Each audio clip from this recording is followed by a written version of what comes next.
Can I be honest with you? I am bad news. I'm not your friend. I'm not gonna help you. I'm gonna break you. Any questions? Tell me about crawling inside the head of this guy and making him both likable and Yeah, terrifying. yeah. Well, I mean, you don't, the first as an actor, you never judge, your character. Sure, of course. I mean, and the thing that I love when I read the script, and talked to Catherine is that they stuck to the facts as much as we know them, and and the books that are coming out now, no, it's all there. A lot of that stuff is there.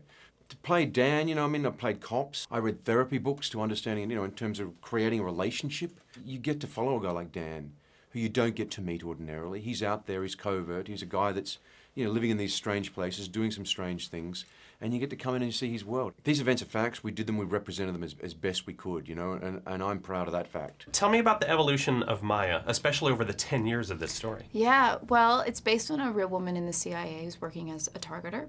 The wonderful Mark Bull started as an investigative journalist, and he stumbled upon this story and wrote a brilliant screenplay. And what I was so moved by her is we see her journey over close to a decade. And what he does in his script, we see her in a way become a servant to her work. She loses herself. If you take a still from the very first scene with Maya and then the very last scene with Maya, it's like two different women.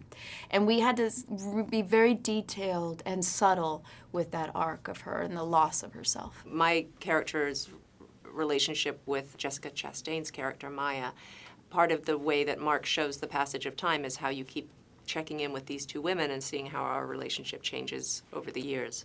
I don't think there are many pieces of entertainment, if you can call this entertainment, that the whole country is emotionally involved in this. They know this entire story. What book has ever been read by every person in the world and then a film put on the screen about it?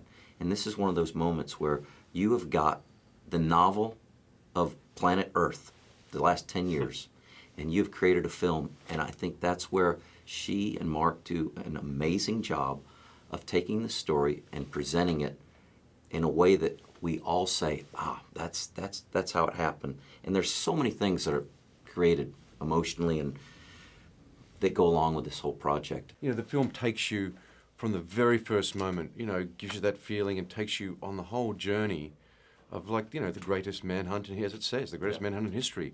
But it puts you in there with the people that we don't know who did it, who can't put their hand up and say, hey, I'm the one that, and the journey itself is extraordinary. And it's exciting, and it's, and it's also gripping and tough and visceral and sweaty and, and dangerous. You will never find him.